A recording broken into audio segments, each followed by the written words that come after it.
Barbara, of course, we're here sa first night ng wake ni Miss Gloria Romero. I saw you crying kanina. How did it did you learn about the news, and how did of course it hit you?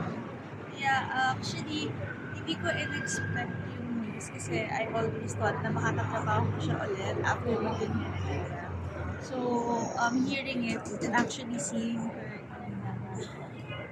hindi ko alam, mixed emotions siya. I was very grateful na I was given the chance to work with her.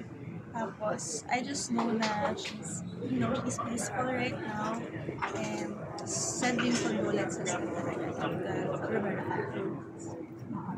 So ano yung fondest memory mo sa kanya nung nagka-work kayo? Kasi I remember pa nung when I was bata pa talaga, sobrang kulit namin talaga sa set. And then Lola Glo ang tawag talaga namin sa kanya. Parati niya kaming hina-huddle. Tapos parang, mag-behave tayo. Kasi dahil yung sa loving Lola vibes niya, napapakalma niya kami at hindi nahihirapan si Derek sa amin. Pero if wala siya, medyo mas chaotic pa kami than usual. And also, I remember, kasi sobrang kulit ko nung bata. She always told me to always be humble.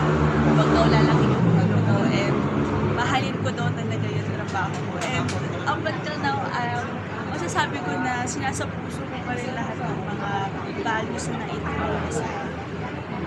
Kaya she's one of a kind, and she will always be remembered. Bukod sa wish mo na sana naka-work mo pa siya, ano yung masasabi mong hindi mo nasabing mga salita sa kanya na sana nasabi mo?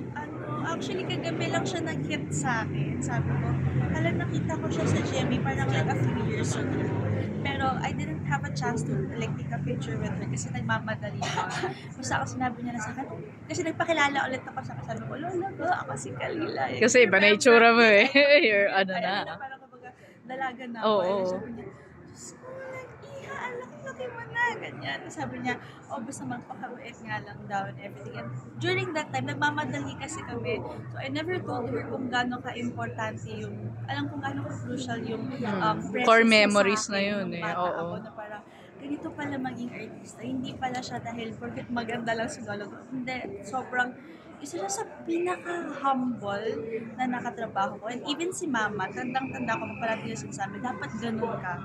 Na kahit sobrang laki na nang naiambag mo sa industriya ng Pilipinas, makikita mo pa rin siya nakikihalubilo sa lahat. And grabe, lahat ng mga snacks ni Lola Glo kinakain namin. And yun, sana lang talaga, nasabi ko sa kanya na thankful lang ako na sobrang importante siya sa buhay ko as an actress, and especially as a child kasi muting heredera, malayo ako sa lola ko, and siya yung tumayong lola ko kahit sa set. And even after the set. Sobrang love ko siya. And tingnan nyo naman, sobrang ganda pa rin ni Lola Glo. Like, the youthfulness, alam mong she lived a very kind and beautiful. What is one adjective na naisip mo agad kapag sinabing Gloria Romero? Gloria, ang dami. Okay lang, kahit madami. Mga what comes to mind? I always associated her with timeless. Timeless beauty, timeless talent, timeless everything.